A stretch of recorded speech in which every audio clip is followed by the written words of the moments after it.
नमस्कार दोस्तों। ज़्यादातर लोग अपनी पूरी ज़िंदगी नौकरी करते हैं, अच्छी सैलरी कमाते हैं, लेकिन फिर भी अमीर नहीं बन पाते।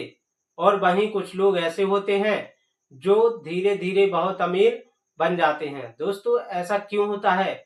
इसका जवाब हमें मिलता है रिच डैड पुअर डैड किताब के lesson 3 mind your own business में।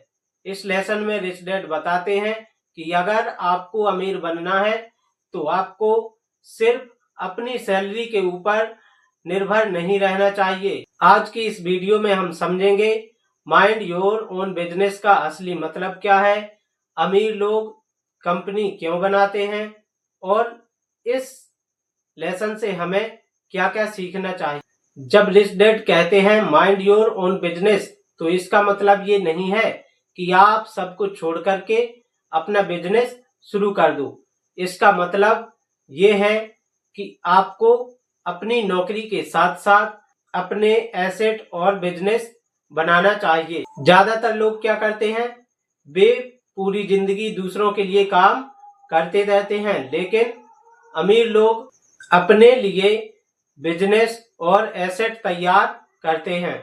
दोस्तों, रिच डैड गरीब और मिडिल क्लास लोगों की एक सबसे बड़ी गलती बताते हैं कि जब उनकी इनकम बढ़ती है तो वो अपने खर्चे भी बढ़ा लेते हैं, जैसे महंगा फोन, ब्रांडेड कपड़े, नई कार, बड़ा घर।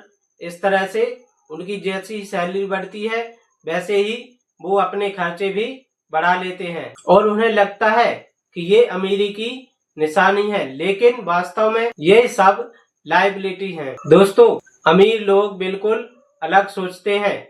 वे एसेट बनाते हैं, मतलब ऐसी चीजें जो आपकी जेब में पैसे डालती हैं, जैसे स्टॉक, रेंटल प्रॉपर्टी, बिजनेस और रियल एस्टेट। और जब इन सब चीजों से पैसा आने लगता है तब वो अपने लिए लग्जरी खरीदते हैं और यही सोच उन्हें धीरे धीरे अमीर बना देती है। दोस्तों, इस लेसन में रिच डैड एक और महत्वपूर्ण बात बताते हैं कि अमीर लोग कंपनी या कॉरपोरेशन क्यों बनाते हैं और इसका क्या फायदा है। रिच डैड कहते हैं, जब आप सिर्फ नौकरी करते हैं तो सबसे पहले टैक्स कटता है, फिर आपको पैसा मिलता है। लेकिन जब आपके पास कंपनी होती है तो आप सबसे पहले अपनी कंपनी के खर्चे दिखा सकते हैं, जैसे मीटिंग का खर्च, ऑफिस का खर्च, यात्रा का खर्च, इंटरनेट और फोन आदि का खर्च। और उसके बाद जो पैसा बचता है उस पर टैक्स लगता है। इसीलिए अमीर लोग फाइनेंशियल एजुकेशन को बहुत अधिक महत्व देते हैं। मान लीजिए 2 दोस्त हैं, दोनों को बराबर सैलरी मिलती है, लेकिन सैलरी मिलते ही पहला दोस्त एक नई कार खरीद लेता है और दूसरा दोस्त उसी पैसे से एक एसेट खरीद लेता है, जैसे कोई छोटा बिजनेस, शेयर मार्केट में निवेश, किराया देने वाली प्रॉपर्टी आदि। और 10 साल बाद पहले दोस्त के पास इनकम से ज्यादा खर्च, ईएमआई और आर्थिक दबाव होगा, लेकिन दूसरे दोस्त के पास कई एसेट होंगे, पैसिव इनकम और आर्थिक स्वतंत्रता होगी। दोस्तों, इस लेसन में हमें 3 बड़ी सीख मिलती हैं।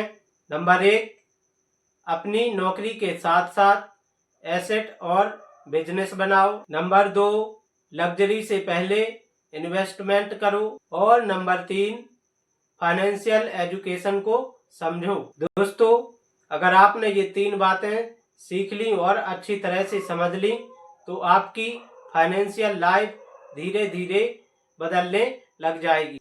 तो दोस्तों, आज हमने सीखा रिच डैड पुअर डैड किताब का lesson 3 mind your own business. दोस्तों, अगर आपको ये वीडियो पसंद आई है तो लाइक, शेयर और चैनल को सब्सक्राइब जरूर करें।